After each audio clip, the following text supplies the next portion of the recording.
Bonjour et bienvenue sur la chaîne Les ponts entre deux mondes. Ici, on parle d'entrepreneuriat conscient. Dans un monde où notre attention est majoritairement portée vers tout ce qui ne va pas, je reçois des hommes et des femmes qui ont osé sortir du cadre pour transformer leur réalité. Des entrepreneurs visionnaires, des bâtisseurs, des éclaireurs qui œuvrent pour faire bouger les lignes vers un monde plus conscient, plus harmonieux et plus vivant. Ils partagent avec nous leurs déclics, leurs challenges, leurs visions. Des témoignages authentiques, profonds et sincères. Puissent ces partages vous inspirer, vous éclairer et vous laisser entrevoir de nouvelles perspectives pour vous et pour le monde. Je suis Hélène, fondatrice d'Empreinte et Cohérence, une femme à la croisée des chemins entre matière et conscience. De vous à eux, en passant par moi, nous sommes tous des ponts entre deux mondes. Je vous souhaite de passer un moment aussi agréable qu'inspirant. Bonjour Magali. Bonjour Hélène. Merci pour ta présence et puis merci d'avoir accepté cette invitation. Avec plaisir. Comme j'évoquais avec toi tout à l'heure, je vais quand même revenir sur l'intention première de ces échanges, de ces interviews, parce que ça me semble important. C'est vraiment un espace de co-création, d'interaction avec des personnes. Tu l'avais évoqué quand la première fois qu'on s'est entretenu avec des personnes ordinaires qui font des choses extraordinaires, pour que ça puisse soutenir encourager, éclairer des personnes qui sont en chemin. Ici, c'est un espace où on va parler d'entrepreneuriat conscient, mais évidemment, comme tout est imbriqué dans nos vies, comme tout est interconnecté, on aborde aussi des sujets de vie, puisque ce sont nos parcours de vie qui viennent teinter nos expériences entrepreneuriales, nos décisions. Et j'ai le plaisir d'accueillir Magali aujourd'hui, qui va se prêter à l'exercice.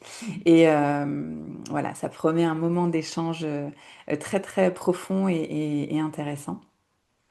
Je vais expliquer un petit peu le déroulement, mais je vais d'abord présenter Magali et puis ensuite on reviendra ensemble sur ton parcours justement de vie et sur tout ce qui a pu teinter, initier, inspirer, influencer ton parcours d'entrepreneur.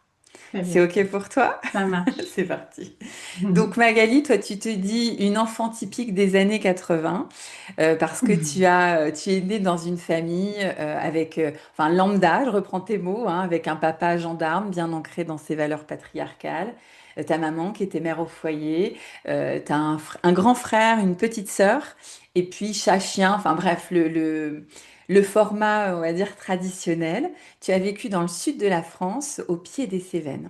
Oui, Et exactement. tu as 46 ans aujourd'hui. 45, bientôt. 45 ans aujourd'hui. Tu es en couple avec Fabien. Mhm. Je reprends aussi tes mots parce que c'est très joli, ton amoureux éternel, c'est-à-dire que vous êtes ensemble depuis très longtemps. Et Oui. vous vivez en Espagne, enfin sur une île espagnole depuis 20 ans, ou plus de 20 ans peut-être. Oui, plus de 20 ans, je ne sais plus. Les comptes, Hmm. On à un est dans moment ces donné, eaux-là, les années les s'accumulent années et on filent. n'actualise pas forcément. Mais oui. Ensemble, vous avez 3 enfants.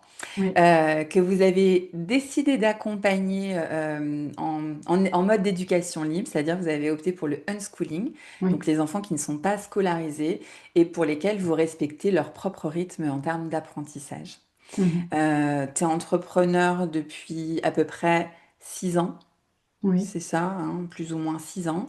Et aujourd'hui, toi, tu accompagnes les femmes et les mères à vivre une vie de miracle en Mhm. étant pleinement libres et en incarnant leur essence unique. Mhm. C'est ça. Oui, Est-ce que tu as des exactement. choses à rajouter, Magali, par rapport à cette présentation un peu générale, mais voilà, juste pour expliquer un Oh peu bah le écoute, contexte pour un premier jet, pour une espèce de photographie comme ça global? de qui je suis dans le mode vraiment très, voilà, dans ce premier jet, c'est ça. Alors, je vis pas dans une île espagnole, je vis maintenant en Catalogne, mais c'est vrai Ok. on a quitté, quand on a quitté la France, on est allé vivre aux Canaries. Hmm, Mais maintenant, actuellement, on vit en Catalogne espagnole. super. Voilà.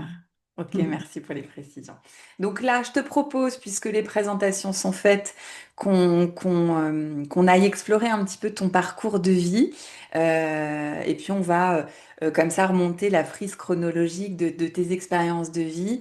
Et voilà, je te questionnerai un petit peu pour qu'on aille creuser ensemble et que tu nous apportes toute la nuance et toutes les expériences et les enseignements que tu as pu tirer de ce parcours de vie. Donc, si tu es prête, je t'embarque avec moi et puis on va se Allons-y. laisser porter par le flot.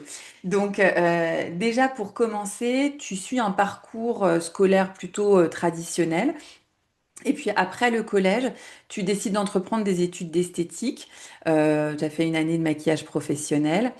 Et à 18 ans, tu étais en mode aventurière parce que là, tu décides de partir à l'aventure en sac à dos. Et le premier pays que tu vas explorer, c'est l'Afrique de l'Ouest. Je voulais pas me Oui, tromper, l'Afrique de l'Ouest. Et cette expérience va déjà t'apporter des premières prises de conscience. tout Puisqu'à à ce fait. moment-là, et je vais te laisser développer un petit peu, mais à ce moment-là, tu prends conscience en fait que nos normes sociales, culturelles, ben, elles sont valables que finalement dans le pays dans lequel on a été élevé parce que c'est ce système même qui les a créés.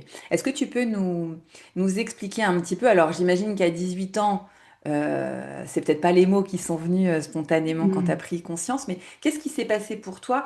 Et surtout, quelle empreinte finalement ce voyage il t'a laissé? Mm. Alors, nous, on est partis, donc j'étais déjà avec Fabien, Hmm. donc mon amoureux éternel, comme tu l'as redit. Et à un moment où tout le monde ou termine ses études ou entreprend voilà, de débuter une carrière, nous, on a juste envie de vivre quelque chose de différent et de voyager. Et donc, on choisit l'Afrique de l'Ouest. On y va en suivant notre feeling et c'est un choc culturel forcément énorme. Il y a plein de choses surtout dans les premiers jours, etc., où on se rend compte comme tout fonctionne absolument différemment, Hmm. comme on a des acquis de comment fonctionnent les choses qui sont plus du tout valables, qui sont complètement différents ailleurs. Et, euh, et donc, c'est vraiment cette prise de conscience qu'en fait, du conditionnement, Hmm. comme tu dis, c'est pas les mots que j'aurais posés à l'époque, mais pour moi, ça vient valider ce que je pu ressentir des fois, même adolescente, dans mon adolescente haï Hmm. très rebelle, enfin voilà, qui a une vérité absolue sur tout et tout le temps. Mais quand même, ça vient valider cette idée qu'il n'y a pas qu'une seule voie et que des images qu'on peut percevoir, par exemple du tiers-monde quand on est en Europe, et d'être sur place. Hmm. Effectivement, je reconnaissais, on était dans des villages vraiment coupés de tout, avec voilà, les typiques images qu'on voit des petits enfants avec les gros bidons parce qu'il y a une malnutrition, Hmm. etc., ou des femmes assises par terre, mais c'est pas du tout la misère Hmm. comme on nous l'a. Comme Ouais. on peut nous montrer cette carte postale en Europe en nous disant regardez les pauvres Africains, enfin tu sais, c'est très colonialiste tout ça, mais moi, je me rends compte qu'en fait, il y a la vie. En fait, il y a la vie, il y a toute une autre façon de vivre, il y a une société qui est construite différemment. Et donc, je me rends compte qu'il y a autant de sourires, de joie, il y a aussi tout le reste. Mais je veux dire, c'est pas cette misère que, on peut avoir intégrée quand on est en Europe et qu'on nous montre des images, notamment à l'école ou dans les informations, ou peu Hmm. importe, qu'on nous montre des images du tiers-monde comme si c'était quelque chose de et donc, il y a voilà, il y a cette première prise de conscience pour tout, pour comment est-ce qu'on mange, pour, tu vois, en France ou Hmm. en Europe, on apprend à manger à table avec des couverts, etc. Bon, ben là-bas, on mange par terre avec la main, les hommes d'abord, les femmes après, les enfants en dernier, s'il reste quelque chose. Enfin, il y a vraiment un paradigme qui est vraiment différent. Et ça fait juste ça pour moi, ça fait juste me rendre compte que, en fait, le paradigme ou les normes de la société sont valables dans la société qui les a créées et parce qu'on souhaite les entretenir, en fait, parce que ça Hmm. peut être autre chose aussi. Et je vois aussi, donc, ce qui me servira plus tard quand j'arrive à la maternité, c'est que je vois aussi des mamans allaiter, je vois aussi des mamans porter leurs enfants, travailler avec leurs enfants, être dans la société avec les enfants. Donc, Hmm. cette essence un peu continuum, j'ai une première approche de ça à ce moment-là. Hmm. Et Hmm. puis je découvre évidemment la générosité, l'hospitalité, Voilà, il n'y a pas que du beau, on est d'accord, il y a aussi d'autres choses, mais c'est une découverte qui, à mes 18 ans, vient quand même créer une ouverture, Ouais, c'est je ça, pense, j'allais. Ouais, c'est le mot d'esprit, qui une venait. ouverture de cœur qui est Hmm. différente de si je n'avais pas vécu Hmm. ce voyage. Ouais, ça vient, c'est le mot qui me venait, ça vient comme ouvrir des nouvelles perspectives, ouvrir un champ de Ouais. compréhension un peu différent. Donc Et ça, c'est c'est se le... confronter aussi, pardon, dans ce Non, je t'en voyage-là en prie. sac à dos ado, en couple, en étant jeune, tout ça, c'est aussi se confronter à vivre avec trois t-shirts, deux pantalons pendant Oui. 4 mois, ne pas croiser un miroir Mm. pendant des semaines, enfin, tu vois, plein de choses, et profiter de cette vie comme ça, très, très brute Mm, finalement. mm. Ouais, très enraciné, quoi. T'es Mm, dans le brut d'un quotidien et il y a plus d'artifice. mm, C'est dépourvu de superflu quelque part. ouais, À ce moment-là, on est dans la vie, quoi. Et donc, mm, donc ça, c'était à 18 ans. À 20 oui, ans, c'est à 20 ans que vous atterrissez sur l'île espagnole, du coup. Enfin, oui, vous c'est êtes ça, en j'ai Espagne. 20, 21 ans, ouais. Mm, Ok.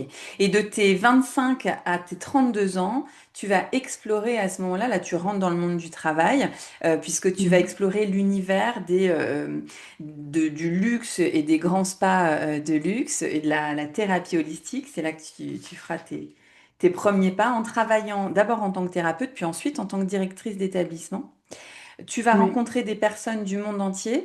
Je le mm, précise parce que ça fait aussi partie de tes prises de conscience.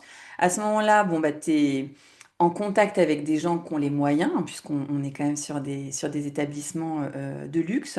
Tu rencontres des gens du monde entier qui sont en quête de réconfort, de reconnexion, en mode plutôt pilote automatique et que je reprends là aussi tes mots, déconnectés en fait de leur essence. Et à ce mm, moment-là, va émerger pour toi, en tous les cas, tu sens qu'il y a quelque chose qui émerge et que toi, tu vas, pendant cette période-là et avec ces constats-là, connecter quelque part à ta mission, à ce qui sera plus tard ta mission. mm, Est-ce que tu peux nous oui. partager justement quelles ont été tes prises de conscience et puis comment tu as senti, hein, puisque je reprends un tes mots, mais cette connexion avec ta mission, qu'est-ce qui te traverse à ce Mm. moment-là? Alors, il s'est passé quelque chose d'assez contrasté. C'est que d'un côté, j'avais des équipes et des collègues de travail baignés dans les thérapies holistiques, pareil, dans une vision alternative il y a Mm. quelques années de ça en arrière. Si on Mm. parle de 2022, etc., ça fait Ouais. quand même En quelques années. précurseur, quoi. Mm. Euh, enfin, pas 2022, 2002 du coup, Mm. 2002, 2003. Et, donc, des gens qui sont véganes, des gens qui sont naturopathes, des gens qui pratiquent le Reiki, des gens qui sont allés se former au massage oriental en Thaïlande, des gens qui font du yoga tous les jours, des gens qui, au lieu de faire le 31 décembre la fête, vont méditer toute la nuit. Je Mm. rencontre ces gens-là Mm. et eux me reconnaissent. Avant que moi, je me reconnaisse comme partie de cette famille-là, c'est eux qui me reconnaissent dans le sens où mon arrivée dans ce monde-là, et c'est comme si tout d'un coup, je suis reconnue dans ma capacité, dans ma sensibilité, dans ma capacité à créer et tenir des espaces aussi de soins, mais dans ce luxe-là aussi de la qualité du matériel, dans la qualité du geste, dans la qualité Mm. d'accueil, voilà, vraiment dans tout ça. Et aussi cohabitent ici donc nos patients, nos clients qui sont des princes, qui sont des grands entrepreneurs, qui sont issus de grandes familles, qui sont, peu importe ce qu'ils sont, mais ils ont des moyens financiers Mm. et des goûts et des choix et un standard de vie, voilà, c'est ce que je voulais dire, qui sont quand même très élevés. Et je rencontre à ce moment-là des personnes qui, qui viennent en cabine et qui se déposent complètement et Mm. qui ont un besoin vital de ces espaces-là et accompagnés dans ce cocon en fait d'amour inconditionnel, puisque c'est aussi là que va se déployer cette chose naturelle de l'être humain, mais qui peut-être chez moi est plus à fleur de peau ou qui est plus au service de l'autre, je ne sais pas, et qui me permet de rentrer dans une intimité, dans une proximité avec ces gens-là et de découvrir que au-delà de toutes les carapaces, au-delà de tout ce qu'ils ont à tenir tout au long de leur journée, il y a un petit cœur bien Mm. souvent qui est en souffrance, qui en manque, qui est insécure, qui est tout ce qu'on veut. Donc je vois vraiment la puissance d'un espace d'intimité et d'inconditionnel. Je vois comme ces personnes-là qui jouent des rôles très puissants dans la société peuvent se déposer et être pleinement Hyper. eux-mêmes, vraiment se lâcher quand l'espace est propice à ça. Mm. Et ce qui est aussi intéressant, si on met en miroir cette expérience-là et l'expérience des voyages, c'est que je me rends compte aussi à ce moment-là, et je défais une idée que j'avais peut-être un peu, que les pauvres sont les gentils, les riches sont les méchants. Mhm. Parce que je vois dans des petits villages africains où il y a une vie très précaire, on va dire, ou très essentielle, je vois du bon et du mauvais aussi. Et je suis capable de voir ça aussi dans ces sphères-là de plus grand luxe et des hautes sphères de la société, pour dire ça comme ça. Je vois des gens avec un cœur tellement pur, en train de faire des belles choses pour le monde, en train de porter des valeurs précieuses. Et je vois des gens qui sont complètement déconnectés et qui réagissent et agissent depuis leurs blessures, etc. Donc, je me, pour moi, ça fait cette sensation de, en fait, c'est pas une question de niveau social, Mhm. c'est l'être humain et c'est combien on est proche ou loin de notre essence et combien on agit depuis nos réactions et nos blessures et combien on agit depuis notre cœur. Et Mhm. aussi l'espace qui facilite le retour à soi. Voilà, c'est un petit peu tout ça Mhm. que je découvre et que j'explore et que j'expérimente à ce moment-là. Ouais, et qui te permet à toi finalement de reconnecter à ton essence aussi et Voilà, à tes capacités. Tu viens comme éveiller, réveiller ou éclairer ce qui oui, était tapis au fond de toi. Donc à 30 ans, donc on va continuer le parcours parce qu'à 30 ans, tu accueilles, enfin vous accueillez votre premier enfant, si je ne me oui, suis pas trompée dans les c'est âges. ça. À ce moment-là, tu es directrice Oui. du spa. Euh, mais c'est l'année 2012 en fait qui marquera un grand tournant ou qui va Oui, laisser s'opérer un grand tournant dans ta vie ou dans vos vies, je pourrais dire, puisque quand tu reviens donc t'accueilles ton deuxième enfant en 2012. Quand tu reviens de ton congé maternité, on t'annonce que ton contrat prend fin et qu'il ne sera pas renouvelé. oui, Donc là, bon, tu saisis l'opportunité, en tous les cas, tu décides de le voir comme une opportunité et tu dis, bon, bah, je vais me réinventer. Et là, avec Fabien, qui est chef cuisinier à ce moment-là, vous décidez d'ouvrir votre restaurant. Et comme ça suffit pas, vous prenez en plus la responsabilité d'un autre établissement oui, c'est en ça. même temps. Et là, donc, j'ai adoré la première fois qu'on s'est rencontrés, où tu m'as parlé de transhumance. Et là, donc, je reprends tes mots, mais là, vous rentrez dans ce que tu as appelé la transhumance du quotidien, où j'ai peut-être Mhm, mangé des mots, mais où en tous les cas, enfant, tu te vois, tu t'observes, tu te surprends. Voilà, c'est le boulot, les enfants, la nounou. Et est-ce que oui, tu peux parce que de ça va émerger beaucoup de prises de conscience, d'un mhm, confort avant, les prises de conscience et puis des décisions de oui. vie ensuite. Est-ce que tu peux expliquer le tsunami ou le chaos qui va s'opérer dans vos vies à ce moment-là et comment vous avez traversé ça et ce que tu Mhm, as vécu personnellement pendant ces oui, périodes-là? avec plaisir. Mhm.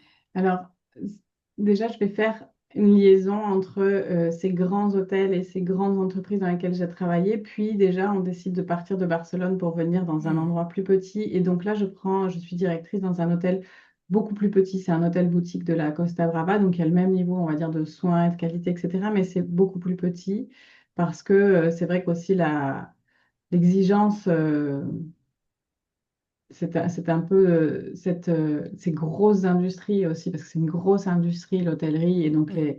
l'exigence qui était toujours plus forte sur les thérapeutes, parce que moi, entre-temps, j'étais devenue chef des thérapeutes, donc j'étais entre ces deux aussi, entre l'exigence d'une industrie ancien paradigme et l'émergence du nouveau paradigme avec mes thérapeutes, et j'étais là au milieu. C'était une position très, très inconfortable à tenir, et ça m'a permis aussi de voir, voilà, je sais que c'est important de le dire ici, puisqu'on parle d'entrepreneuriat du nouveau paradigme, Mhm.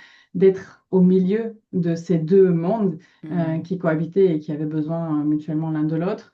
Euh, C'était aussi une position qui m'a permis de voir très clairement qu'est-ce qui fonctionnait, qu'est-ce qui fonctionnait pas, qu'est-ce qui n'était plus possible pour le monde de demain, de façon générale et dans l'entrepreneuriat. Donc ensuite, on choisit de sortir de la ville, de venir en campagne, de venir ici sur la Costa Brava.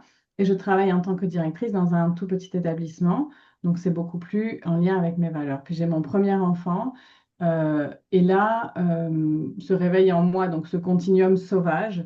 On est dans une bulle, en fait, tous les trois. Et c'est pareil, je pense que c'est des mots qui n'existaient pas tellement à l'époque, mais le maternage proximal, enfin tout ce qui est maintenant très, très accessible.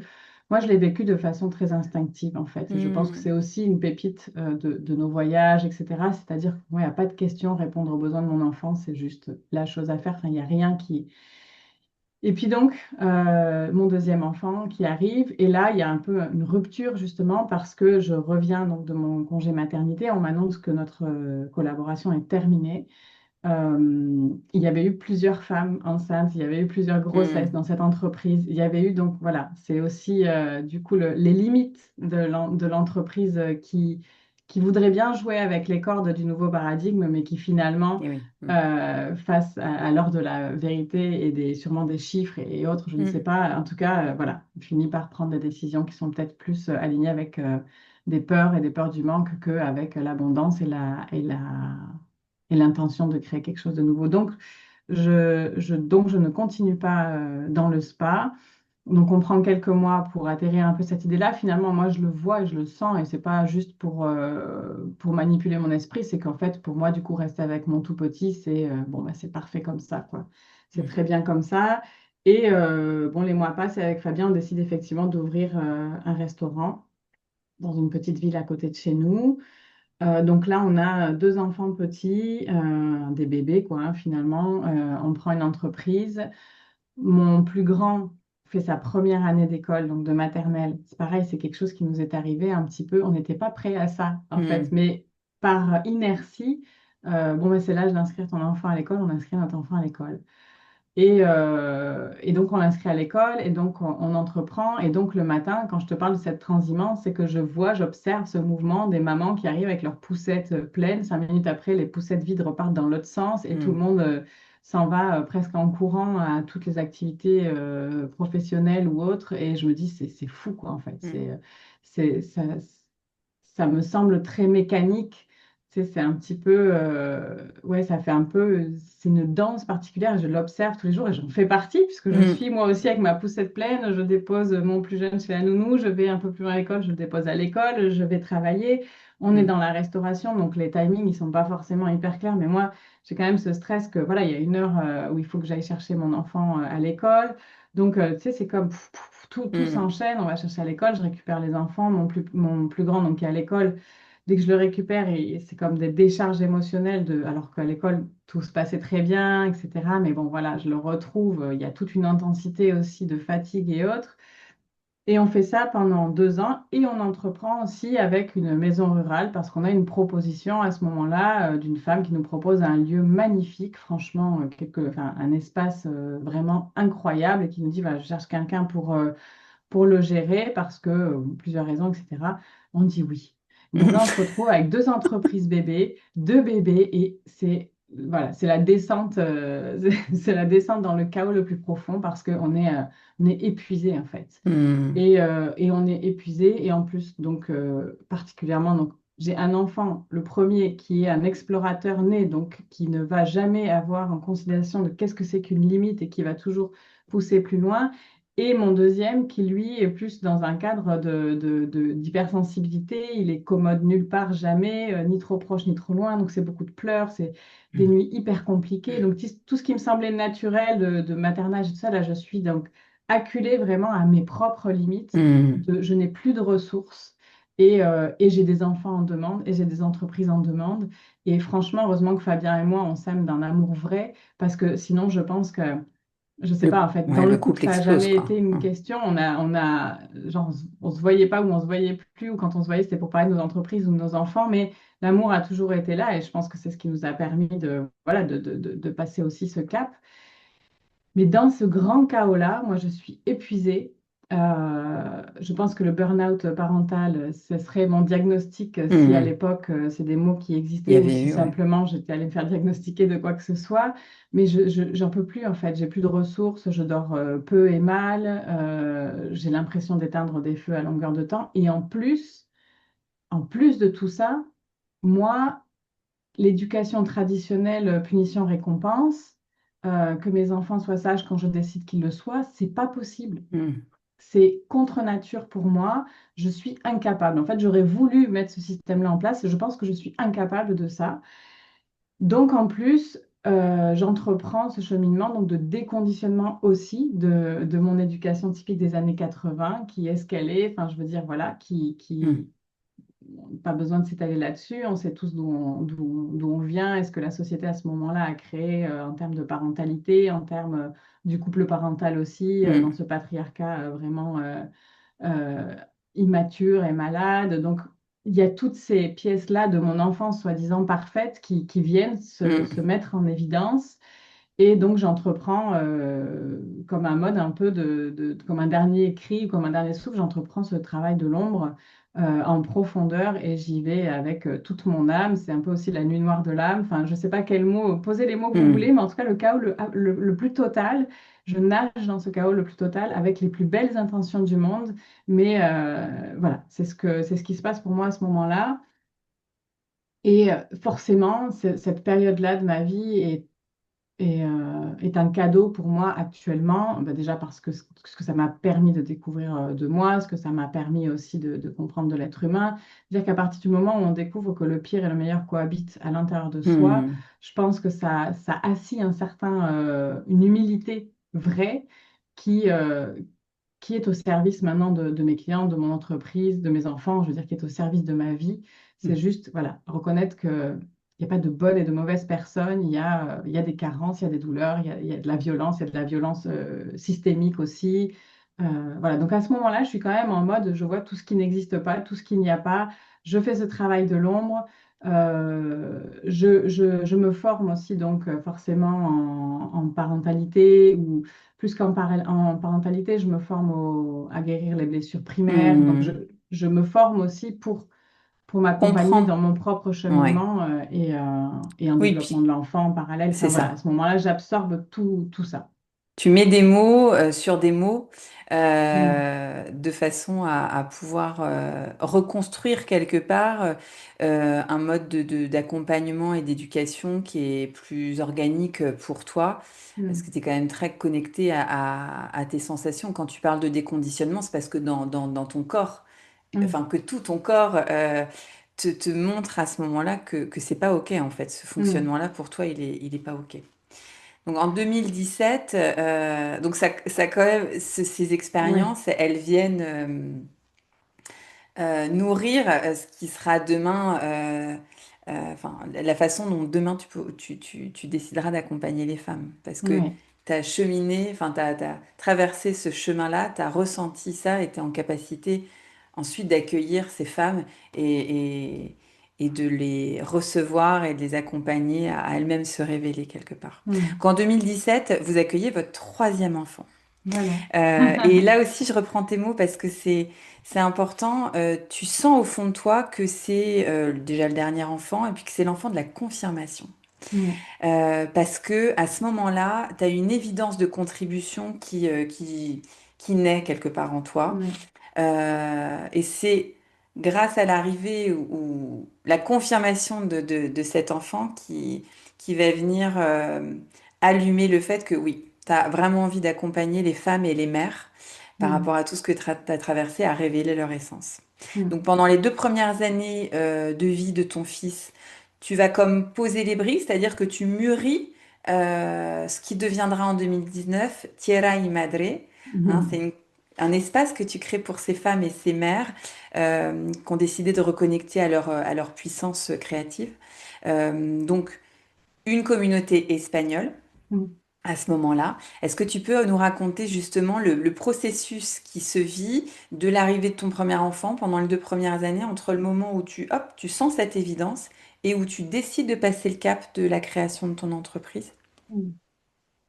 Alors, c'est vrai qu'au milieu de ce chaos, et malgré toute cette Mm. fatigue et tout ça, moi, j'ai une évidence corporelle, viscérale, et ça m'a fait ça pour chacun de mes enfants, que un autre enfant est à venir. À ce moment-là, quand je l'évoque avec Fabien, c'est comme il part pas en courant, mais il se cache sous la couette quand même. Il dit ça, ne me touche pas. Stop. Parce que voilà, lui dans son masculin pourvoyeur et qui se dit non mais là, c'est N'en pas rajoutons possible en pas. fait. Ouais. Là, ouais, non, là, il n'y a plus rien qui rentre. Mais moi, je sais que c'est pas maintenant, mais je sais qu'il y aura un troisième enfant. C'est physique, c'est viscéral, il n'y a pas d'explication là-dessus. Alors, on fait quand même des choix, c'est-à-dire qu'au bout de la première année, après la maison rurale, on décide de ne Oui. plus s'en occuper. En plus, les termes du contrat changent, etc. Donc, voilà, on s'en défait. Donc ça, déjà, ça crée de l'espace. Et ensuite, on fait aussi le choix du homeschooling parce Mm. qu'on se rend compte que non, en fait, que la voie de l'éducation à Traditionnel. l'école, c'est pas celle qui correspond aux valeurs que nous, on porte et à notre enfant aussi, parce qu'on l'a élevé au plus près de qui il est depuis tout petit jusqu'à ce qu'il rentre à l'école. Donc, on le connaît dans sa nature propre. Et là, on voit en peu de temps ce que ça donne, Ça colle etc. pas. Et on se dit non, c'est pas possible. C'est pas quelque chose qui va. Et ça, plus la transhumance, etc. Enfin, pour moi, il y a comme plein d'alertes qui font non, non, Mm. ça va pas être possible. Je découvre à ce moment-là que autre chose existe et donc, c'est pareil, c'est une évidence. Moi, je sens la décision qui se pose à l'intérieur de moi comme une évidence. On va sortir notre enfant, donc il aura fait 2 ans à l'école. La première année, par défaut, et la deuxième, le temps qu'on réorganise justement Mhm. cet écosystème familial pour que ça fonctionne. Donc, Fabien prend un employé, une employée, et moi, je suis mère au foyer, donc je deviens mère au foyer à temps plein avec mes 2 petits et voilà, on explore le unschooling, le homeschooling et tout ce que peut être les apprentissages autonomes, etc. On rentre dans un système qui n'est pas forcément celui que je souhaite à personne non plus, qui est que Fabien est 100% responsable de notre économie familiale. Moi, Mhm. je suis du coup 100%, on va dire, responsable de tout ce qui est de l'ordre du foyer, des enfants, etc. On le vit en conscience que c'est pas l'idéal, mais on sait que Mm. c'est pour le moment ce qu'il y a. OK? Transitoire, quoi. Mais Mm. voilà, c'est quelque chose, on voit assez vite que ça a ses limites. Bon, les enfants sont petits, donc pour moi, c'est encore OK. Enfin, je veux dire, je sens que c'est aussi, ça fait partie des besoins des enfants d'être plus proches de moi que autrement. Mais voilà, on sait que c'est transitoire. Donc, je suis mère au foyer, je continue d'explorer tout ça. Et puis le temps passe, les choses s'apaisent, parce que finalement, on est en train de construire cet écosystème qui fonctionne pour nous. Mm. D'accord. C'est pas un modèle unique qui va fonctionner pour tout le monde, c'est celui qui fonctionne pour nous. Et donc petit à petit, voilà, j'ai cette conversation à un moment donné avec Fabien. Je lui dis, écoute, là, c'est maintenant, en fait, ce troisième enfant, parce que je sens que mon corps, c'est comme si à chaque cycle menstruel, il y a une espèce de deuil à chaque fois que j'ai mes menstruations. Il y a quelque chose qui pleure à l'intérieur il y a ce désir d'enfant. Et je pense que chaque femme qui a eu ce désir d'enfant, qu'elle ait pu l'avoir ou non, sait à quel point c'est prégnant, ça devient une obsession. Et donc, on a cette conversation et puis on arrive, voilà, on s'aligne sur cette vision et genre, je crois que le mois d'après, les Ouais. lignes s'installent à l'intérieur de moi. Et moi, je suis bien dans ce moment-là. Je suis vraiment tranquille. Cette grossesse, c'est un cadeau, vraiment, c'est un cadeau de la vie parce que, enfin voilà, toutes les grossesses l'ont été. J'ai aimé chacune de mes grossesses, chacun de mes accouchements, mais là, c'est comme la petite cerise sur le Mm. gâteau, on va dire, parce qu'après tout ce qu'on a traversé, je me dis là, accueillir un autre enfant, c'est vraiment un cadeau, quoi. Et c'est vrai que dès le début de cette grossesse, je sens que c'est aussi le moment du coup de mettre toute cette trajectoire, toute cette traversée, tout ce travail d'embrasser l'ombre, etc., au service d'autres femmes qui sont probablement en train de vivre quelque chose de similaire. Parce que aussi, donc du fait qu'on est homeschooling, enfin voilà, je suis en contact avec plusieurs mamans, on a un dialogue très ouvert sur les ombres aussi de la maternité, sur, Mm. voilà, donc, riche de tout ça, je sens l'appel d'ouvrir un espace et de partager comme mon cheminement au service du cheminement des femmes qui sont peut-être à ce moment-là dans, euh, dans cette position plus chaotique et vulnérable. Et donc, je crée Tierra de Madres avec tout Mm. mon cœur. Et je sais bien aussi que pendant les 2 premières années de mon enfant, j'ai aucune illusion. J'ai déjà vécu de grossesse, de postpartum, etc. Je sais qu'il y a un temps pour tout Mm. et que je vais surtout pas mettre autre chose en avant que de prendre soin des deux qui sont déjà là et de profiter pleinement et de savourer pleinement de ces 2 premières années de mon dernier enfant. Donc je vis ça avec beaucoup de gratitude, etc. Et puis simplement, je commence à partager sur les réseaux un peu notre style de vie, un peu notre... Voilà, parce qu'on a fait des choix qui font que notre style de vie est un petit peu alternatif du coup. Oui. Et je commence voilà, à partager et assez rapidement, donc des femmes rentrent en contact avec moi pour en savoir un peu plus, Mm. voilà. Et je crée donc, je ne sais plus en quelle année, peut-être en 2019, mon premier accompagnement qui va s'appeler Embrasser l'ombre, illuminer l'essence. C'est moins joli qu'en Ouais, espagnol, c'est mais plus joli. mais je crée ça qui est finalement bah voilà, le parcours que moi j'ai vécu, l'information dont j'ai eu besoin. Oui. Et voilà, c'est un atelier qui va être en service pendant plusieurs années. C'est comme ça. Et j'accompagne quelques clientes aussi en individuel. tout ça se fait comme une pièce qui se rajoute au puzzle qui est déjà là. Mm. À ce moment-là, en aucun cas, mon désir d'entreprendre va c'est manger la place du rêve. Oui, prendre le dessus, ouais. Ouais. Mm. C'est Mm. vraiment à partir de ce moment-là, tout ce qui va rentrer de nouveau dans ma vie s'intègre avec tout ce qui est déjà là, Mm. dans cette conscience qu'en fait, tout ce qui est déjà là est déjà merveilleux et que tout ce qui se rajoute, c'est encore plus de merveilleux. Et donc, Mm. c'est vraiment un écosystème où chaque élément qui est rajouté vient s'intégrer. Moi, je ne comprends pas la conciliation, je ne comprends pas ce terme, je ne comprends pas comment on voudrait...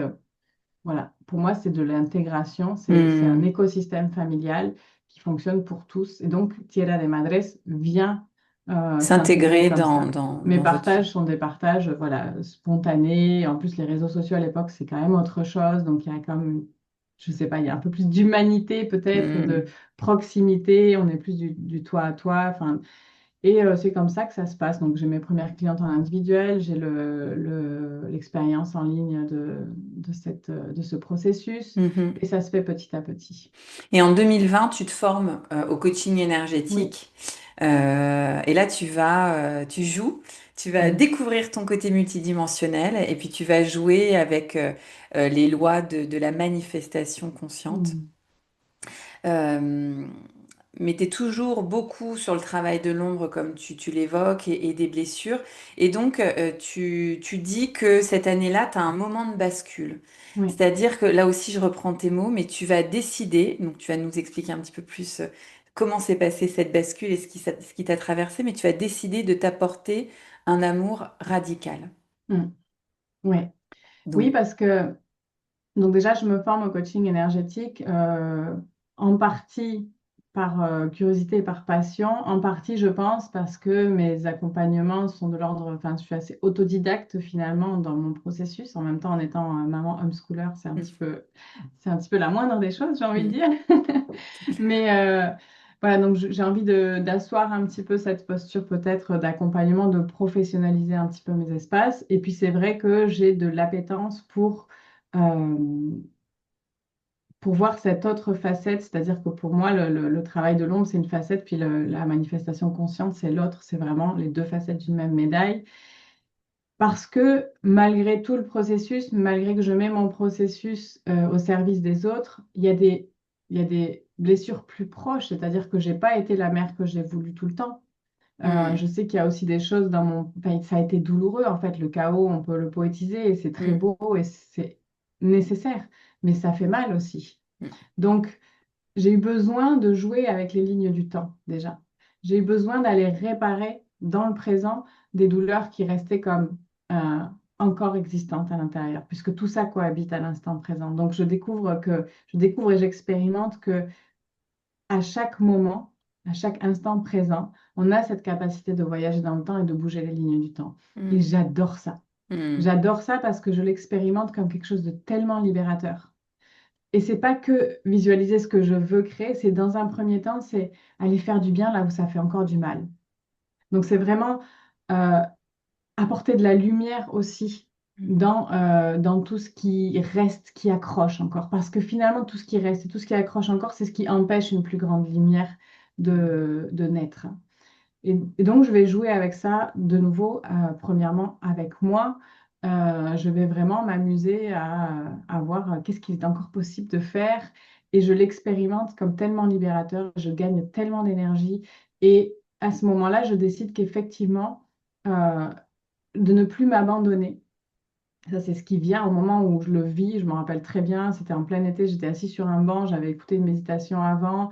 Et là, je dis, non, mais c'est fini, je ne m'abandonne plus. Parce que je me rends compte quand même que pendant des années, j'ai créé aussi ce chaos. Puisque comme je comprends maintenant exactement comment fonctionne la loi de la manifestation, etc., je me dis, ouais, mais en fait, tout ce chaos, je l'ai créé aussi. mm, Et pas que par les circonstances. Aussi mm. parce que mon regard était porté sur tout ce qui n'était pas Bien correct, sûr. sur Mm. tout ce que je n'étais pas, sur tout ce qui manquait, sur tout ce que la Oui. société, partout où la société me faisait défaut. Donc, qu'est-ce que je faisais? Je créais cet état d'être du manque. Mm, Et là, je passe un état d'être du manque au paradigme de l'abondance. mm, C'est-à-dire qu'à partir de maintenant, je décide de reconnaître tout ce que oui, je suis déjà, tout ce que oui est déjà présent dans ma vie, partout où la société est déjà merveilleuse. Je fais vraiment mm. ce choix Oui. radical, qui est radical dans le sens où ça n'a rien à voir avec ce qui se passe à l'extérieur de moi, ça a tout à voir avec mon Mm. système de pensée, mon système de Mm. croyance, dans quelles émotions je me laisse C'est ça. aller et dans lesquelles je me reconduis. Voilà, c'est vraiment cette posture, je pense, Ouais. de leadership conscient, de leadership Mm. intérieur, de souveraineté émotionnelle. C'est à ce moment-là que j'ancre vraiment profondément cette posture-là. C'est-à-dire, c'est pas une question de faire l'autruche ou de se plonger dans l'indifférence de ce qui pourrait ne pas fonctionner. C'est Non. choisir consciemment, faire le choix conscient de là où je pose mon attention, puisqu'on sait très Oui. bien que là où on déverse notre attention, ben c'est là où la manifestation va s'opérer, hein. Mhm. Donc, c'est chouette. Ouais, moi, je m'étais noté, tu décides à ce moment-là d'apporter un amour radical, c'est-à-dire moins d'ombre, de laisser moins de place à l'ombre, mais un peu plus à la lumière. Mhm. Et à ce moment-là dans ta vie, ben, les choses, elles commencent à, à évoluer forcément Oui. et c'est un jeu, j'aime bien cette notion de jouer, Oui. parce que tu fais l'expérience, mais à travers le jeu, une forme de curiosité et puis Oui. d'accueil inconditionnel de ce qui peut se passer Oui. pour toi. Et donc en 2024, tu investis en toi et dans ton entreprise, et puis tu décides de t'ouvrir, parce que jusque-là, ta communauté était espagnole, et tu Oui. décides de t'ouvrir à la communauté française. Oui. Tu sens que tu incarnes une nouvelle posture, bah, Mhm. en lien avec tout ce que tu viens de, enfin, tout ce que tu as expérimenté dans ta vie. Tu reconnais la valeur unique de ce que tu peux apporter aux femmes que tu accompagnes, des espaces que tu crées. Et ça te donne une forme d'assise et d'ancrage quelque part encore plus fort pour accompagner.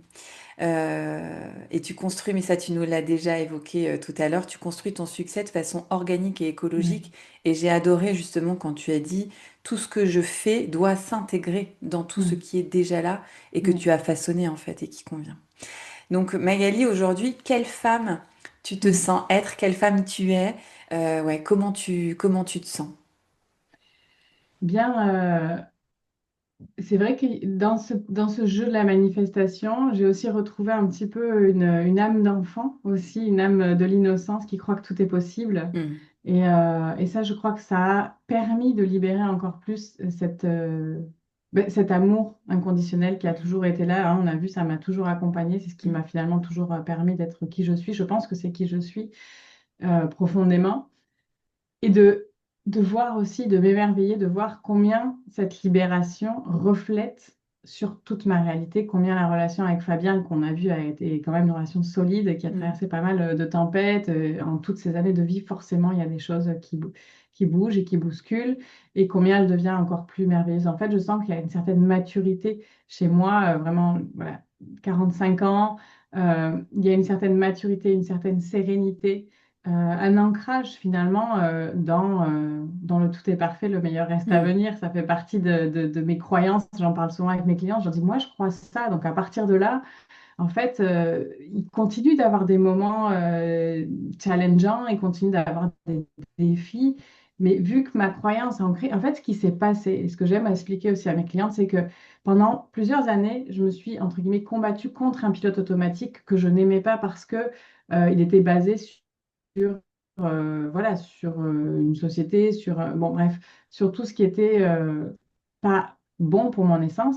Mais en faisant ce travail de reprogrammation, mon pilote automatique, actuellement, je l'aime de tout mon cœur parce que il me soutient dans tout ce que je fais. Hmm. Donc, la vie continue d'être scalée, l'entrepreneuriat continue d'avoir ses hauts et ses bas. Euh, Moi, je continue de créer des visions qui me mettent en joie, puisque je suis ma joie ou je ne suis pas. Ça va être, je crois, Hmm. mon J'adore. leitmotiv aussi pour cette année. Mais mon pilote automatique me soutient maintenant. Et c'est vraiment là aussi où j'aide mes clientes. Et ce qui est merveilleux, c'est que maintenant, ça se passe comme presque en un claquement de doigts. Hmm. Parce que déjà, de se connecter à ma fréquence, pour le dire comme ça, parce que si elles viennent vers moi et si elles ont envie de travailler avec moi, c'est qu'il y a une correspondance quand même énergétique.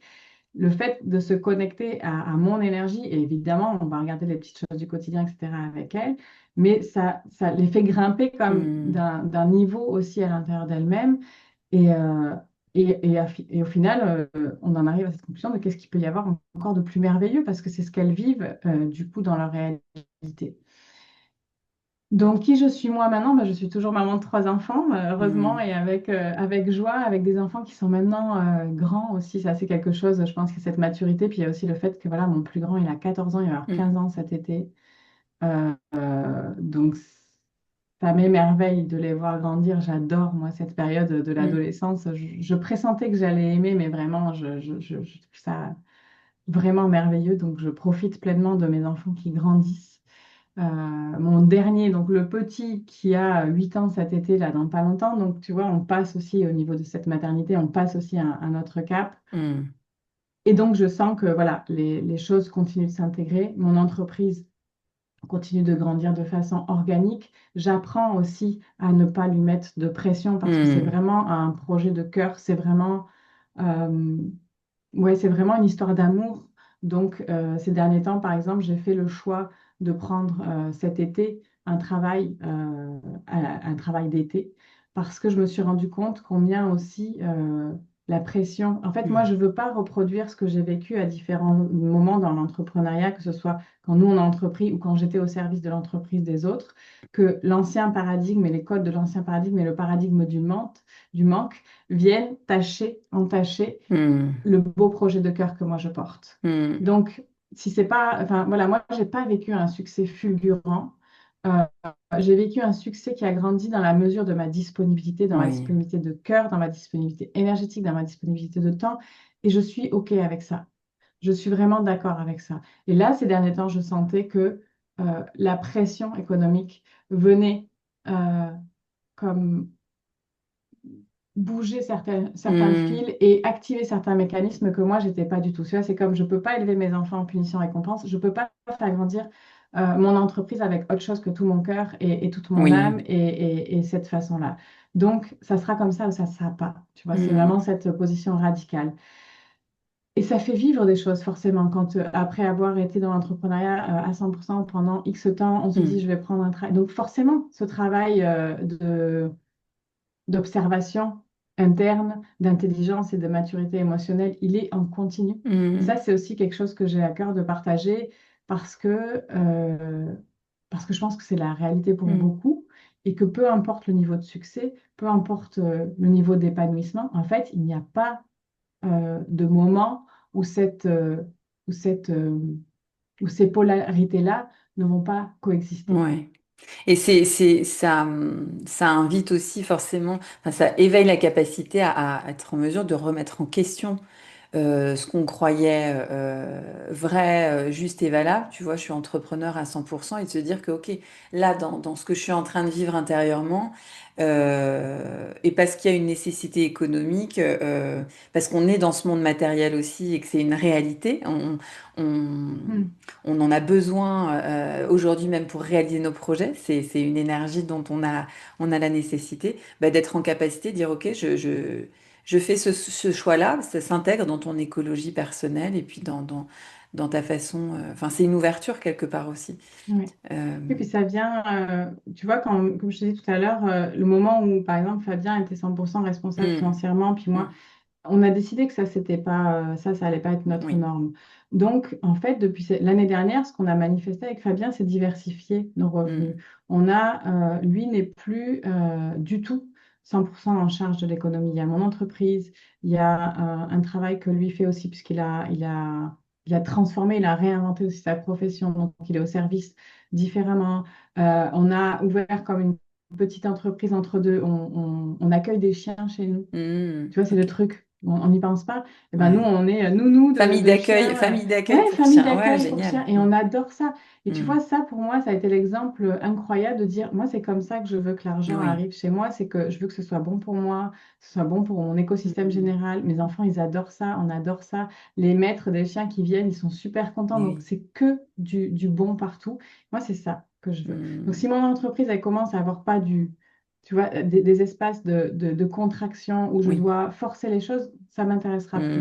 Donc, Hum. je dois vraiment préserver la joie de mon entreprise. Et donc, c'est ce fait de travailler quelques mois là en été, c'est une autre pièce. Parce que moi, cette début d'année 2025, il y a quelque chose de très, très puissant quand on parle de jouer avec la Oui. multidimensionnalité, c'est que j'ai ressenti dans chacune de mes cellules et partout autour de moi, comme si je pouvais toucher l'air, que cette année, je manifestais mon abondance financière. Hum, C'est comme ça, c'est quelque chose qui s'est acté. Donc, prendre ce travail, c'est pas un plan B. Ça reste, tu vois, c'est comme une oui, partie oui. de plus. Et ma vie, elle est comme ça. Elle a plein de facettes. Et j'accepte ça aussi comme Hum. ça. C'est tout. Hmm. Et encore avec gratitude de trouver, voilà, de trouver un emploi ponctuel qui rentre comme à la perfection avec ce qui était déjà là. C'est incroyable, en fait. Hmm. Je l'aurais cherché avec autant de critères, je ne l'aurais pas trouvé. Et là, c'est venu à moi tout seul et ça rentre comme parfaitement. Oh, c'est Donc, génial. voilà un petit peu tout ce qui compose actuellement la femme que je suis. Hmm. Euh, j'ai beaucoup d'amour, c'est-à-dire que l'amour m'habite vraiment. C'est c'est- c'est- c'est- c'est- c'est cellulaire, quoi. En fait, l'amour, la Hmm. gratitude, c'est vraiment quelque chose qui m'habite et que je savoure. C'est ma version de la vie de miracle aussi, c'est cette capacité de voir et de ressentir la vie avec ce niveau-là d'émerveillement. Hmm. Mm. Merci pour ce partage. Merci. Donc, c'est un beau parcours. Donc, je vais te proposer de te prêter un exercice plus synthétique. Mais on va aller Oui. extraire de ce parcours la quintessence des enseignements que ça t'a apporté. Et je demande à mes invités un exercice que probablement j'aurais du mal à faire. C'est-à-dire d'extraire, je vais te demander là, dans ton parcours de vie, quels sont les trois plus grands enseignements qui t'ont été offerts? Hmm. Si tu en avais trois à choisir. Ouais. Si c'est que deux, Ben, c'est OK. ouais. Ben, premièrement, ça reprend un peu le parcours et ce que j'ai partagé, c'est-à-dire que le conditionnement crée ce qu'on Hmm, croit de la réalité, que en fin de compte, la réalité, c'est quelque chose de très abstrait, pour pas dire inexistant. En fait, c'est une vision de la réalité. hmm, Et quand on est beaucoup de personnes à avoir cette même vision, on croit encore plus que c'est la réalité. hmm, Et quand on questionne pas cette réalité, on va croire que cette réalité, c'est cette réalité, qu'il n'y en a pas d'autre, et que ça va être tout le temps comme ça. hmm. Et moi, depuis le début, j'ai vu que non. J'ai vu que la réalité, c'était relatif avec quels yeux on regardait et Eh oui. quel conditionnement, donc quelles lunettes portait ce regard sur le monde. Hmm, Donc super. ça a été quelque chose voilà, de très... Je pense que c'est assez inné et c'est quelque chose qui s'est révélé au fur et à mesure. Ensuite, bien sûr, avec le travail de l'ombre que j'ai traversé, je pense que voilà, l'humilité dont je parlais, ça a été vraiment un apprentissage. Hmm, C'est quelque chose de... C'est difficile de poser des mots à tel point c'est charnel, en fait, à tel point c'est dans le corps. De, je, je suis presque incapable de pas aimer quelqu'un, en fait. Parce que moi, je peux voir c'est comme les couches et hmm, reconnaître l'essence qu'il y a à l'intérieur de la personne. Actuellement, ça m'est très difficile d'être. Après, je vais tolérer ou certaines choses dans ma vie, bien bien sûr. sûr. Tu vois, j'ai la chance d'être dans un environnement vraiment merveilleux, mais il n'y a pas de mauvaises personnes dans mon Hmm, monde. Il n'y a pas de gros méchants. Il y a des gens blessés, il y a des hmm, gens malades, hmm, il y a des cœurs qui souffrent. Mais l'essence de la vie est toujours abondante, bonne, solidaire.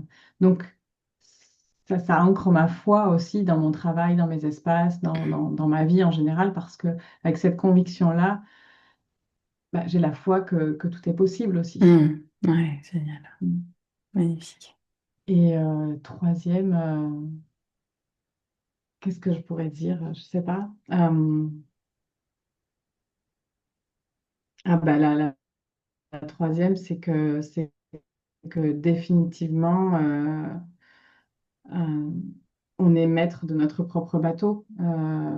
J'ai pu expérimenter ça aussi. J'ai pu Hmm. expérimenter comment j'étais capable de créer du chaos et comment j'étais capable de créer de la beauté, de la De lumière, l'harmonie. Hmm. ouais, de l'harmonie. Donc, c'est à la fois un grand pouvoir et une grande responsabilité, mais je suis persuadée qu'on est tous porteurs de ça aussi. Hmm. Et Super. c'est un apprentissage, je pense, qui marque vraiment le cours des choses parce qu'à partir de ce moment-là, c'est difficile, voire impossible de faire comme si je savais Hmm. pas. Ouais, j'adore cette Voilà. phrase-là. J'allais dire, après, on peut plus faire comme si on le savait pas. Ouais, Voilà. voilà, c'est ça. Ou sinon, ça veut dire que consciemment, on fait des choses Ouais. qu'on sait ne pas être forcément favorables pour soi, quoi. Alors, donc, merci pour ces trois grands enseignements. Est-ce que tu pourrais nous partager quelles sont, toi, dans ton expérience de vie, dans ton parcours, les trois ressources qui sont le plus soutenantes pour toi? Mm. Ouais. Ça, c'est, comme tu sais, c'est facile pour moi de répondre à ça parce qu'à un moment donné, c'est devenu une évidence en cherchant à comprendre voilà, comment est-ce que ça fonctionne pour moi et comment est-ce que je peux le transmettre aussi. Donc, réellement, moi, je pense qu'il y a trois ingrédients qui sont innés chez l'être humain et qui sont vraiment voilà, des super pouvoirs qu'on a tous et qu'on peut redévelopper parce qu'effectivement, on Hmm. a appris à s'en éloigner, mais ça va être l'acceptation inconditionnelle, c'est-à-dire ce qui est là et c'est neutre. Donc, Hmm. je peux accepter ce qui est là, peu importe la situation, je peux accepter cette situation et voir après, justement, dans ma souveraineté, comment est-ce que moi je navigue avec cette situation et comment est-ce que je la transforme. Euh, la confiance, la confiance vraiment dans toutes ses dimensions, c'est-à-dire la confiance en soi, confiance en l'autre, la confiance en la vie, la Hmm. confiance qu'on n'est pas tout seul à tout porter. Et c'est quelque chose que je dois souvent répéter ou rappeler aux femmes que j'accompagne qui sont aussi des mères parce que déjà, les femmes, je pense qu'on a cette capacité, enfin, on a peut-être c'est une injonction, peut-être c'est quelque chose de naturel chez le féminin, mais on a cette tendance à vouloir tout porter Hmm. inconditionnellement parce qu'on s'en sent capable, en fait, je crois, tout simplement.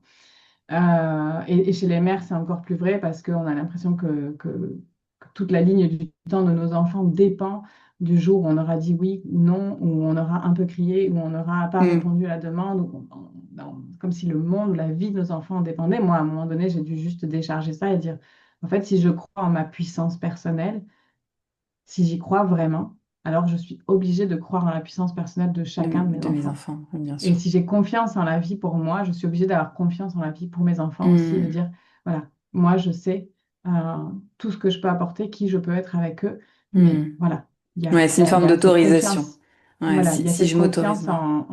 en la vie, parce que dire j'ai confiance en moi, mais ne pas faire confiance en l'autre, c'est faux, en fait, Hmm. Hmm. c'est qu'on n'a pas confiance en soi. Hmm. Donc la confiance, c'est quand même une ressource qui est à développer et voilà, on peut travailler beaucoup là-dessus. Et l'amour qui est évidemment inconditionnel, sinon il n'est pas, parce que c'est quelque chose qui m'a toujours porté. Je crois que dans les moments les plus, voilà, que ce soit dans les petits villages africains ou dans les cabines de luxe et les hôtels de luxe, dès qu'on connecte avec cet amour véritable, euh, tout peut se transformer. Hmm. Il n'y a rien Magnifique. d'impossible quand on est connecté à cette fréquence de l'amour. Et c'est naturel chez l'être humain, je pense. Et c'est juste que voilà, on a appris à ne pas avoir confiance en l'autre, on a appris à vouloir contrôler, on a appris à se protéger, ne pas être trop vulnérable, on a appris à être en résistance avec la Hmm. situation. Donc on a appris tout ça.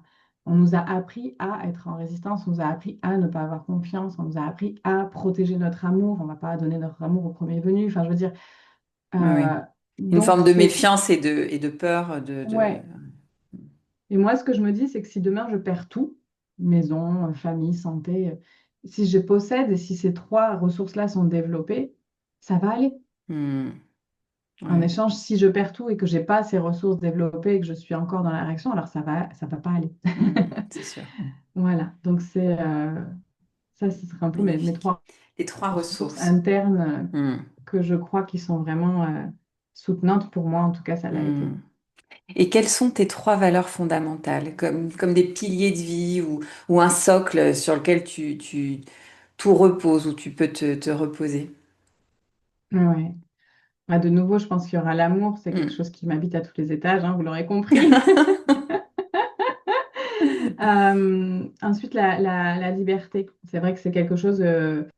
C'était pas une évidence pour moi, je pensais pas. Puis quand même, quand j'ai regardé, tu sais, au fur et à mesure de mes investigations internes, je me dis en fait la liberté, c'est quand même quelque chose qui m'a toujours habité et Hmm. qui est important, qui est vraiment important. Et c'est surtout la liberté d'être qui on est. C'est quelque chose qui est très prégnant pour moi. Et c'est pour ça que certainement j'ai fait ce choix éducatif aussi pour mes enfants. C'est pour Hmm. ça que je choisis une vie qui correspond pas forcément, qui n'est pas un cadre fixe.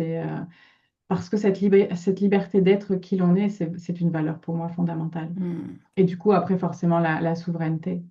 La souveraineté de, de, de la grande responsabilité d'assumer, de créer, d'assumer nos propres choix qui vont créer notre réalité. C'est quelque chose qui est très important pour moi. Magnifique. Mhm. Merci. Et si tu avais un conseil à offrir aux personnes qui nous regardent ou qui nous écoutent, pour bah voilà, un conseil pour les soutenir, pour les encourager dans leur propre processus de vie ou processus entrepreneurial, qu'est-ce que tu aimerais leur dire? Ben, moi, ce qui me semble nécessaire et encore plus, alors il y a plusieurs choses qui me viennent parce que Mm.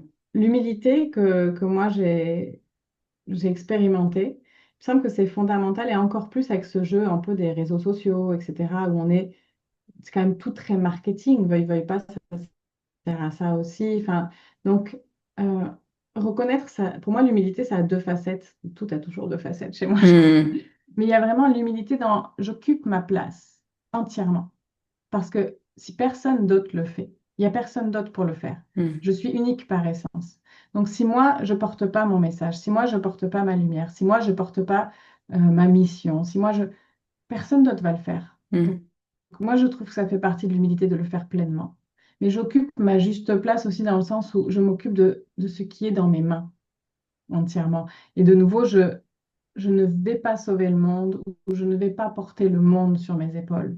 Je reconnais ma juste place. Ça fait partie Mm. pour moi de quelque chose qui est dans la vie en général, mais encore plus en tant qu'entrepreneur parce qu'on est amené dans l'entrepreneuriat, un nouveau paradigme. Je pense qu'on est amené justement à partir de l'essence au service de notre entreprise, au service de la contribution au monde. Et donc, il faut que ce soit très, très clair, très limpide. Et c'est cette humilité qui, je pense, c'est un pilier. Donc, est-ce que je fais ça par ego? Est-ce que je fais ça parce que je prends mes précautions et je ne suis pas tellement lucide Mm. dans ce que je fais? Où est-ce que je me cache encore et où est-ce que je n'occupe pas ma juste place? L'humilité, pour moi, c'est OK, ouais, c'est comme occupe ta juste place, Mm. autant dans tes lumières que dans tes limites, en fait. Mm. Ouais. Ça, c'est super important. Et de deux, j'aimerais bien aussi parce que là, j'ai évoqué les réseaux sociaux, par exemple, parce que moi, mon entreprise est en ligne, euh, qu'on observe l'observation et ce leadership conscient de se dire, ce jeu des réseaux sociaux, enfin, c'est une opportunité merveilleuse. Moi, je m'en amuse beaucoup parce que c'est vraiment une opportunité merveilleuse de faire de nouveau ce travail de miroir, de nouveau ce travail de l'ombre. Parce que qu'est-ce qui me déclenche chez Mm. cette personne que j'aime mais qui vient un peu piquer comme ça? Pourquoi je suis tel compte et pas tel autre? Pourquoi je vais critiquer ce moyen de communication, mais à la fois j'y suis tous les jours? Et Mm. pour moi, c'est incroyable comme, encore une fois, on a envie de dire oui, mais c'est les grands de ce monde, l'algorithme, la manipulation globale, etc. Oui, mais alors toi, dedans, tu veux créer Oui, quoi? oui, une autre forme de Tu conditionnement. Ouais, vois? c'est ça. Mm. Est-ce que c'est pas justement tu rentres pas, déjà, tu es libre d'y Mm. être ou de ne pas y être, mais une fois que tu y es, est-ce que tu peux être 100% transparent, enfin, avec Authentique. toi-même, hein, c'est pas Mm. de la transparence par rapport à d'autres, mais juste, est-ce que tu peux toi aussi en profiter pour de nouveau vivre ce travail de miroir et te rendre compte que c'est comme une opportunité de plus. Et je pense Mm. que dans l'entrepreneuriat, Intéressant. c'est important aussi de voir ça quoi, dans l'image qu'on offre, dans les mots qu'on pose et Mm. dans les jeux qu'on accepte de jouer ou pas. Il n'y a pas, de nouveau, c'est comme j'ai dit, la réalité, c'est en fonction de comment on la regarde. Il n'y a pas un grand méchant qui va venir tirer les fils pour nous. Si on le décide, oui, mais si on ne le décide pas, non. Et je pense que ça peut faire du bien aussi de se dire, je peux relâcher la pression et créer aussi au milieu de ces réseaux sociaux et dans Mm. ce tout marketing, parce que c'est quand même ce que c'est devenu aussi. Mais Mm. je peux aussi continuer de m'amuser avec ça. Donc, ne Ouais. pas perdre cette créativité depuis l'innocence, depuis l'amusement, depuis la joie. Mm. Ouais, ça demande aussi d'être en capacité de discerner, d'avoir ses propres discernements, de discerner aussi pas le vrai du faux, mais en tous les cas de mettre de la conscience sur ce qui est en train de se jouer, puisque on est tous des humains qui s'exposent et puis on dit bien ce qu'on a envie de dire Mhm. et, et, et d'avoir ouais, de la prise de hauteur peut-être aussi, de se dire bon bah qu'est-ce que c'est pas l'outil le danger, c'est ce que j'en fais et ce que je décide Mhm. d'en faire. Et j'aime cette proposition que tu fais là de dire bah voilà et si on jouait consciemment le Mhm. jeu de ces réseaux sociaux Exactement. en offrant en décidant d'offrir ce qu'on a envie d'offrir vraiment quoi.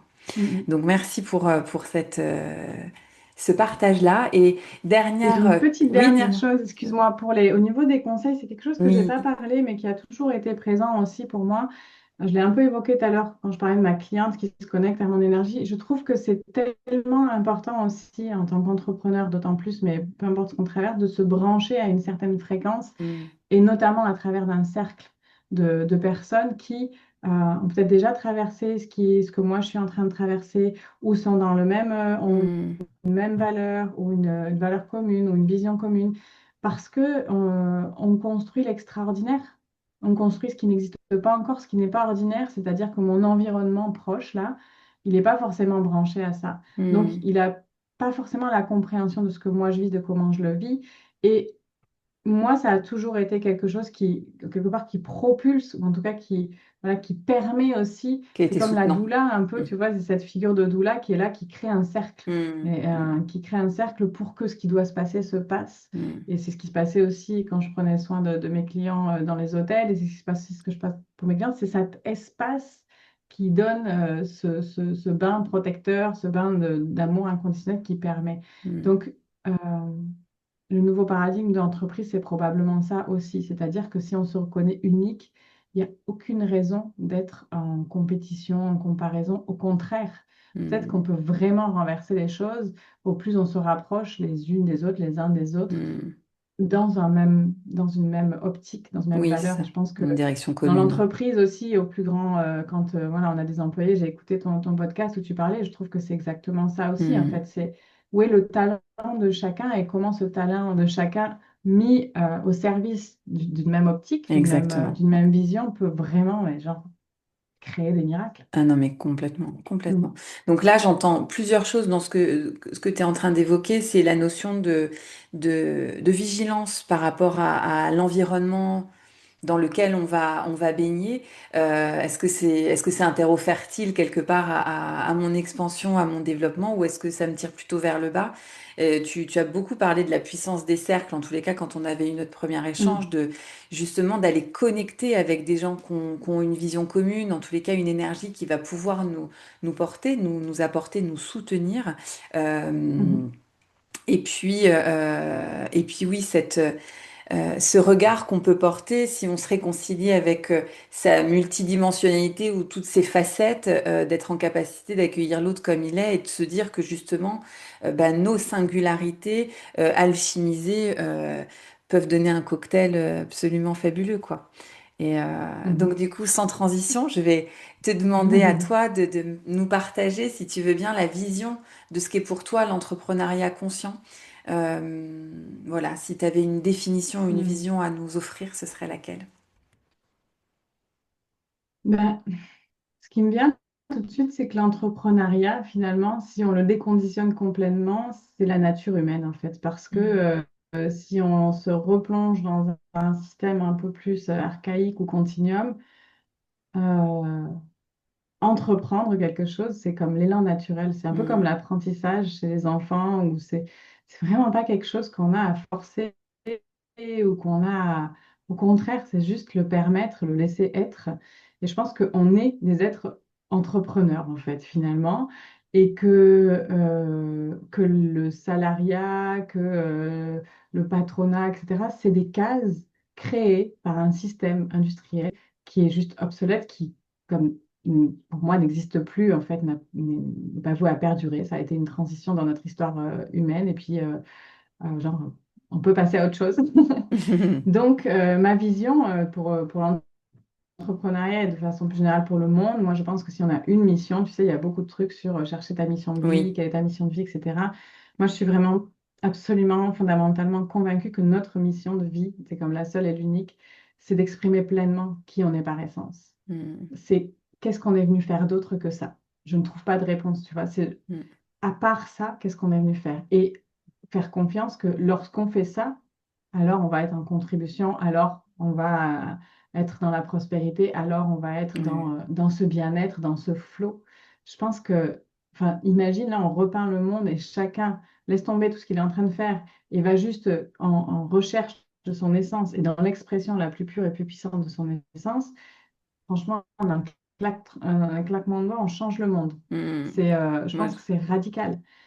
Donc, dans l'entrepreneuriat, encore plus, puisqu'on est dans ce mouvement d'entreprendre quelque chose depuis qui on est dans cet entrepreneuriat conscient. Donc, je pense que c'est ma vision, en tout cas, des choses. Et c'est pour ça que je pense qu'à partir du moment où, pour une raison ou pour une autre, on se pressionne à faire comme on nous a dit de faire ou faire comme on croit, dès que ce curseur dans l'entrepreneuriat et bouge, pour moi, c'est vraiment une façon de dire, alors, je m'arrête 5 minutes, je respire profondément, je reconnecte à qui je suis par essence et quels sont les messages de mon âme, en fait, Hmm. dans ce mouvement d'entreprendre et d'offrir quelque chose au monde. Je ne peux offrir que ce que je suis par essence. Ouais, magnifique. Merci beaucoup, Magali. Merci pour cet échange. Alors, Magali, où est-ce qu'on peut connecter avec toi? C'est quoi les espaces où on te retrouve? Peut-être nous parler un petit peu de tes accompagnements aujourd'hui, enfin, tu vois, du format. Mhm. Quel type de Ouais. personnes tu accompagnes? Alors, moi, on peut me trouver sur Instagram, en plein milieu du jeu des réseaux sociaux. Voilà. Je partagerai les liens de toute façon dans le Oui, voilà, podcast tu sous la partageras vidéo. loin, mais c'est vraiment l'espace. Et c'est vrai que comme j'ai ouvert ma communication à la francophonie il y a quand même pas si longtemps que Mm, ça, j'ai plus d'espace déployé en espagnol. D'ailleurs, si quelqu'un ici mm, est hispanophone et a envie de, voilà, de connecter avec moi aussi, il y a un Instagram français, un Instagram espagnol. En espagnol, j'ai aussi un compte Telegram privé où ce que je partage justement un petit peu les petites choses du quotidien parce oui. que ce que je traverse est toujours au service. Enfin, je peux mettre ça au service des autres. Voilà. Les espaces et les personnes que j'accompagne actuellement, forcément, sont des... Tu sais, moi, j'ai un peu cette posture de femme miroir. Mhm, Donc, forcément, les personnes qui travaillent avec moi sont dans cette croisée des expériences, ont déjà bâti des choses merveilleuses, pas toujours de la façon dont elles auraient voulu, mais je veux dire, c'est des femmes sensibles, intuitives, accomplies, finalement. mhm. J'accompagne des gens qui sont déjà accomplis, tu Oui. vois, c'est quand même du luxe, mais parce que dans cet accomplissement, parce que quand on n'est plus en train d'éteindre du feu, je trouve qu'il y a un moment crucial où l'âme réclame Mm, encore plus cette juste place. C'est-à-dire quand on arrête d'être en mode survie, c'est comme si c'était un message à l'âme de dire allez, on y va. Et mm, donc moi, j'accompagne un petit peu ce allez, on y va, ce moment où on passe vraiment dans la dimension de qu'est-ce qu'il peut y avoir d'encore plus merveilleux. mm, C'est pas parce que j'ai déjà une vie bien accomplie que je ne peux pas m'épanouir, c'est comme mm, encore plus. mm. Et j'ai différents types d'accompagnement. Mon processus miracle, qui est un accompagnement sur 4 mois voilà, que j'aime de tout mon cœur. Un mastermind aussi qui va revenir en septembre, où on va vraiment mettre le focus sur aller de la vision à la matérialisation. Moi, j'aime Mm. bien cette descente dans la matière. Je me trouve aussi à cette Génial. croisée-là entre vraiment le terrénal et aussi l'invisible. Donc, mettre au monde des visions, c'est un petit peu c'est comme mon jeu préféré. Oui.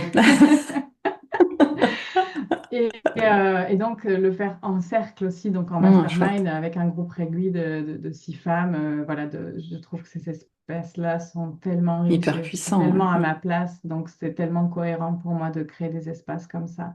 Voilà, c'est Génial. un petit peu une petite fenêtre sur ce que je propose et sur ce que sont mes espaces. Et je suis bien sûr ouverte à répondre à plus de questions s'il y en a en Super. privé ou voilà, par mail. Ouais, génial. C'est ça. Est-ce que tu as envie d'ajouter des choses à tout ce qu'on a déjà partagé? Moi, je sais pas, t'as un message à faire passer? Moi, ouais, bah, je pense qu'on a dit beaucoup de choses Mm, et qu'on a été aussi sur une fréquence très claire, mm, puisque ce que j'ai compris aussi maintenant et que j'assume complètement, c'est que mes espaces de transmission sont avant tout des portails énergétiques. Donc, je pense que la personne qui connecte avec ce podcast connecte du mm. coup avec une fréquence énergétique parce qu'on a partagé des choses qui sont chargées énergétiquement pour moi. Chaque mot Mm. est une fréquence aussi. Donc, donc tout est parfait. J'ai envie de dire aimez-vous en fait. Yes, du love, du Voilà, love. aimez-vous parce que en fait, on n'est pas venu là pour autre chose. Mm. Et c'est vrai que ça fait un petit peu souvent quand on parle, tu vois, je sais plus qui me disait que les accompagnements d'amour de soi, ça marche pas trop, mais en fait, c'est tellement important. Et c'est vrai que c'est la clé, tu sais, c'est le sous-titre de tous les accompagnements qu'on peut Ouais. voir partout, que ce soit en termes d'accompagnement parental, d'accompagnement entrepreneurial, de tout ce qu'on veut. c'est comme le sous-titre qu'on ne veut pas forcément lire, mais qui est forcément là. C'est faites ce mouvement d'amour radical D'abord vers pour soi. bien sûr, Ouais. bien sûr.